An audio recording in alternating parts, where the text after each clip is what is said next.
Salut à toi, j'espère que tu vas bien et que tu es en pleine forme. Aujourd'hui, je t'emmène sur le terrain et j'ai eu envie de te partager la pire erreur immobilière que j'ai failli faire. Et tu verras, je vais t'emmener avec moi, je vais te faire découvrir tout ça, mais c'est vraiment important que tu comprennes qu'une erreur immobilière, elle peut littéralement changer toute ta trajectoire de vie.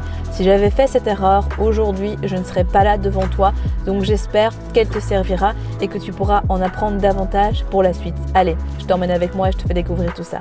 Alors ma plus grosse erreur immobilière, elle se trouve ici. En fait, ce que je suis occupée de te montrer à l'écran, c'est un complexe d'appartements qui, à l'époque, était totalement neuf et que j'ai failli acheter. Alors, pas tout le complexe, parce qu'à l'époque, j'avais une faible capacité d'emprunt, mais surtout un appartement là-dedans que je voulais acheter pour ma résidence principale. Et au final, à cette époque-là, j'ai pas spécialement conscience que ça risque d'être une énorme erreur. Pourquoi?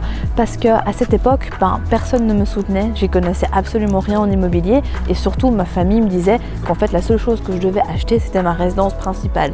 Donc forcément, quand tout votre entourage vous dit de faire une chose, ça a un impact direct sur vous. Et j'ai failli faire cette erreur qui a été d'acheter donc un des appartements que je vous ai montré juste là dans le complexe et je vous mettrai quelques photos à l'écran.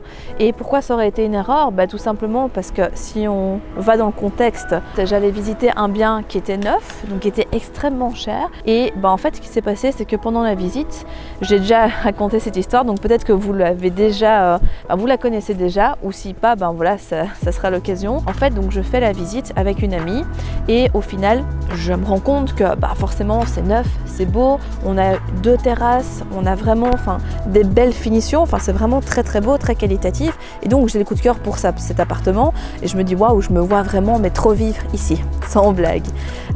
Et du coup en fait je réfléchis pas trop, mais à cette époque déjà j'avais même pas conscience de ma capacité d'emprunt, j'avais été voir zéro banque, donc je savais pas ce que je pouvais emprunter et ce que je pouvais.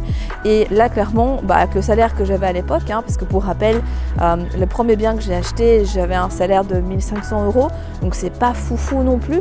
Si on part d'un reste à vivre à 1000 €, ça nous fait 500 € en fait d'allouer une mensualité de crédit. On a vite fait le calcul pour comprendre qu'à 315 000 plus 21% de TVA, malheureusement j'y étais pas.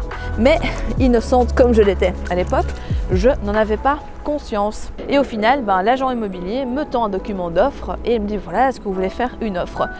Je réfléchis pas, je me dis ouais, en fait c'est génial quoi, pourquoi attendre, pourquoi est-ce que j'attendrai avant de faire une offre? Je me vois trop dans ce bien là quoi. Au final ce qui s'est passé c'est que je me rappelle avoir lu le document d'offre et dans ce document était mentionné que c'était une offre ferme et définitive. Et à cette époque-là, encore une fois, je savais pas c'était quoi une offre ferme et définitive. Et donc je lui dis oui mais définitive, ça veut dire que je peux toujours sortir de la vente. Elle me dit oui, bien sûr, pas de souci, mais surtout ne mettez pas de conditions suspensives. Donc au niveau de la déontologie, c'est quand même pas terrible, avouons-le. Mais bon, ça c'est encore un autre débat, une autre question. Et donc je signe le document, je le complète, et puis mon ami arrive dans le salon, elle me dit mais qu'est-ce que tu fais? Je dis je fais une offre, elle dit mais t'es dingue, tu viens à peine de le voir, on a encore d'autres visites de prévues après pour ton appartement, pourquoi tu fais ça? Est-ce qu'au moins tu peux l'acheter, etc. C'est beaucoup d'argent, tout ce qui s'ensuit.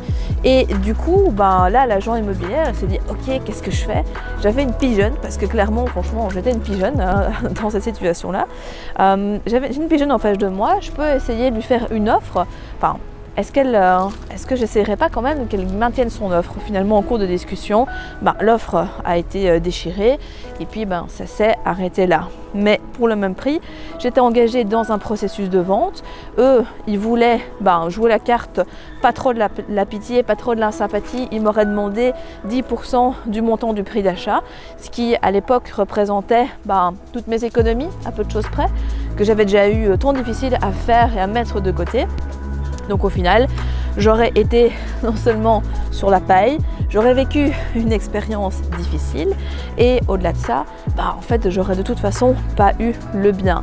Et donc, là, j'ai vraiment évité une énorme erreur. Mais le plus vicieux là-dedans, c'est que je me disais quand même, Ok, parce que quand après, finalement je réfléchissais, je me dis ok, là je sais que financièrement je peux pas me le permettre, j'ai pas cette capacité d'emprunt, tiens, comment est-ce que je peux trouver un moyen? Et donc j'avais élaboré tout un plan où j'empruntais de l'argent à Pierre, à Paul, à Jacques, à la famille, à Tchic-Tchac, etc. Et si j'avais utilisé tout ça, j'aurais été mais encore plus dans les problèmes qu'autre chose, parce que non seulement toute mon épargne y serait passée, toute ma capacité d'emprunt aurait été et j'aurais la corde au cou pendant des années et des années et des années. Sans compter qu'à ce moment-là, quelques jours après, je me suis faite licencier.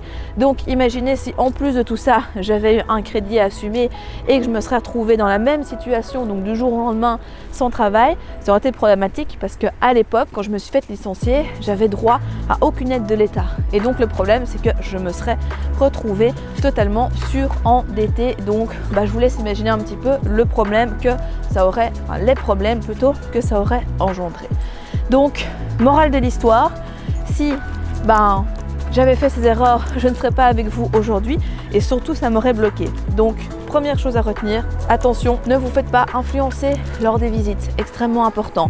Vous ne devez pas vous précipiter, surtout si c'est une première acquisition.